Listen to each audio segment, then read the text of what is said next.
El libro de los mártires, capítulo 19. Historia de la vida y persecuciones de John Bunyan. Este gran puritano nació el mismo año que los padres peregrinos desembarcaron en Plymouth. Su hogar fue Elstow, cerca de Bedford, Inglaterra. Su padre era hojaletero y él aprendió el mismo oficio. Era un muchacho vivaz y agradable, con un aspecto serio y casi morboso en su naturaleza. Todo a lo largo de su temprana edad adulta estuvo arrepintiéndose de los vicios de su juventud, y ello aunque no había sido nunca ni borracho ni inmoral. Las acciones particulares que angustiaban su conciencia fueron el baile, tocar las campanas de la iglesia y jugar a tit-cat, un juego de jardín. Fue en una ocasión mientras jugaba a esto que una voz acudió repentinamente del cielo a mi alma que dijo: ¿dejarás tus pecados e irás al cielo, o mantendrás tus pecados e irás al infierno? Fue alrededor de este tiempo que oyó hablar a 3 o 4 pobres mujeres en Bedford mientras tomaban el sol a la puerta. Su conversación era acerca del nuevo nacimiento, de la obra de Dios en los corazones. Estaba mucho más allá de mi capacidad. En su juventud fue miembro del ejército parlamentario durante un año. La muerte de un camarada cerca de él profundizó su tendencia a los pensamientos serios, y hubo tiempos en los que parecía casi loco en su celo y penitencia. Durante un tiempo estuvo totalmente seguro de haber cometido el pecado imperdonable contra el Espíritu Santo. Mientras era joven se casó con una buena mujer que le compró varios libros piadosos que leyó con asiduidad, confirmando así su fervor y aumentando su inclinación a las controversias religiosas. Su conciencia fue más despertada por la persecución del grupo religioso de bautistas a los que se había unido.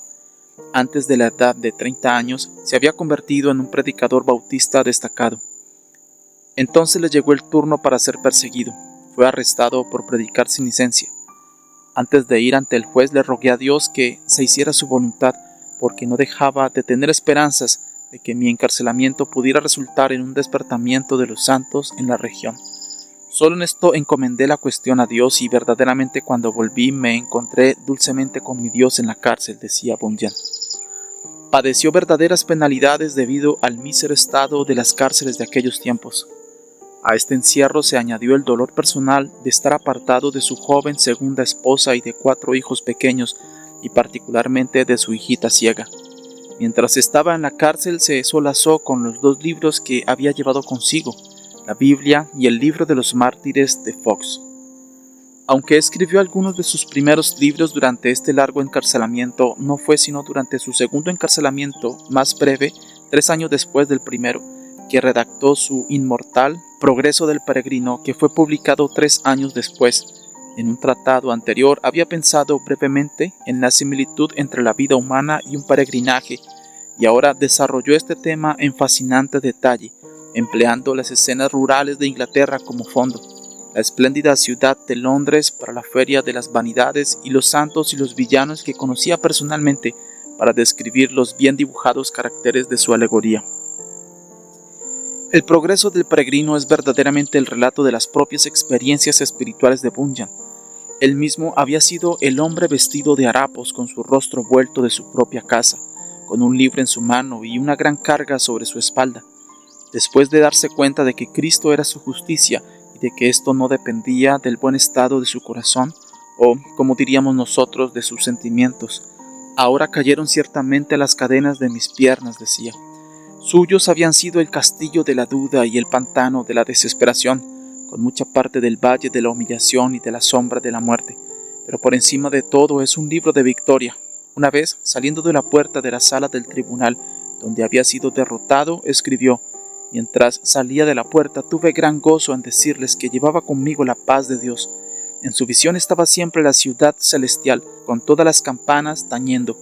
Había combatido constantemente contra Apolión, y a menudo herido, avergonzado y cayendo, pero al final más que vencedor por medio de aquel que nos amó.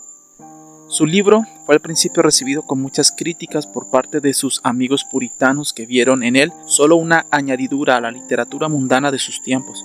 Pero entonces los puritanos no tenían demasiadas cosas para leer, y no pasó mucho tiempo antes que fuera devotamente puesto junto a sus Biblias y leído con gozo y provecho. Pasaron quizás 2 siglos antes que literarios comenzaran a darse cuenta de que esta historia tan llena de realidad humana y de interés y tan maravillosamente modelada sobre el inglés de traducción autorizada de la Biblia constituye una de las glorias de la literatura inglesa.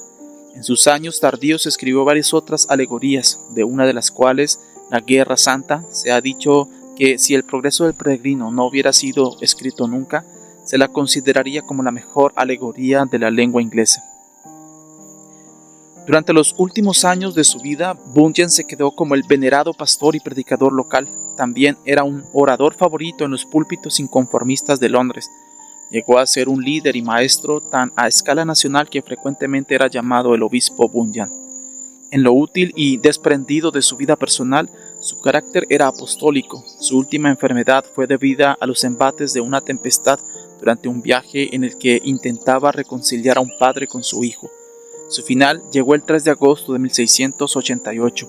Fue sepultado en Bunhill Fields, el patio de una iglesia en Londres. No hay dudas acerca de que El Progreso del Peregrino ha sido más útil que cualquier otro libro fuera de la Biblia. Fue oportuno porque seguían quemando mártires en la feria de la vanidad mientras él estaba escribiendo.